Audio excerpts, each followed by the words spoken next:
leader de Jean-Marc, c'est pour ça. Jean-Marc. Je vais tout informer que je lance le scénario, j'infume la cellule.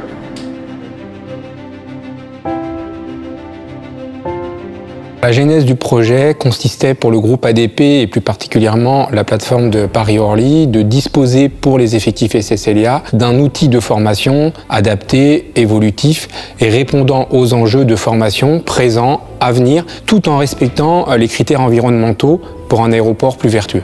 Je qualifierais l'organisation de la société Dragueur comme répondant à nos attentes sur plusieurs points. Le premier point, de sa proximité géographique par rapport au site de Paris-Orly. En second point, le fait d'avoir désigné un interlocuteur unique sur toute la durée du projet. Et enfin, en troisième point, le fait de disposer d'une expertise technique en matière d'outils de formation. Dans ce projet, j'étais le point de contact entre la maison mère et le client. Je suivais les entreprises sous-traitantes qui sont venues effectuer les travaux de montage de l'avion.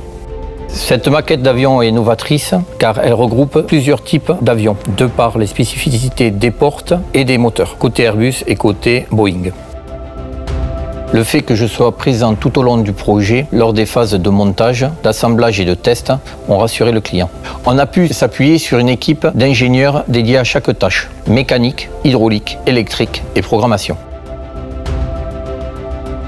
Les formations dispensées ont pour objectif pédagogique de créer des automatismes en situation dégradée, de placement en fonction des différents types de feux, d'acquérir des automatismes lors des reconnaissances et une adaptation en fonction des différentes interventions. Cet outil nous permet d'approcher au plus près de la réalité terrain et de nous familiariser avec les diverses interventions auxquelles on est confronté. Le feu de train, le feu de soute, le feu d'APU, l'investigation en cellule et autres.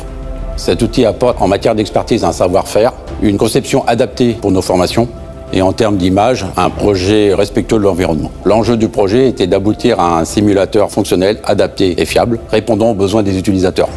Il n'y a pas d'utilisation carbonée. Tous les matériaux utilisés sont recyclables et on utilise en l'occurrence des fumées froides non toxiques. Ce simulateur nous permet de nous entraîner quotidiennement et régulièrement. Nous pouvons jouer tous les scénarios possibles que l'on retrouve sur le terrain et nous avons effectivement la chance d'avoir ce simulateur à l'échelle 1 qui correspond à nos attentes et qui est très apprécié des utilisateurs. L'instruction des pompiers et des chefs pompiers du Rescue Firefighter Service d'Orly est permanente et quotidienne, avec des séquences d'instruction pratiques et théoriques dans des domaines tels que le secourisme, l'incendie, les techniques d'intervention sur avion, les interventions spécifiques et diverses. L'outil que nous utilisons est une réelle plus-value car elle nous permet de reproduire la réalité opérationnelle du terrain sur des scénarios qui nous permettent d'adapter nos procédures et de développer des actions réflexes sur tout type d'intervention. Alors ce simulateur est très réaliste, il est hybride, respectueux de l'environnement, il colle pleinement à nos engagements en termes de matière environnementale et il nous permet, dans un esprit d'exercice réaliste, de coller au plus proche des types avions que l'on rencontre à l'extérieur sur le terrain. En conclusion, c'est une opportunité pour le groupe ADP et la plateforme de Paris-Orly et plus principalement ses équipes SSLIA de disposer d'un outil de formation à la pointe et qui permet d'être évolutif dans le temps.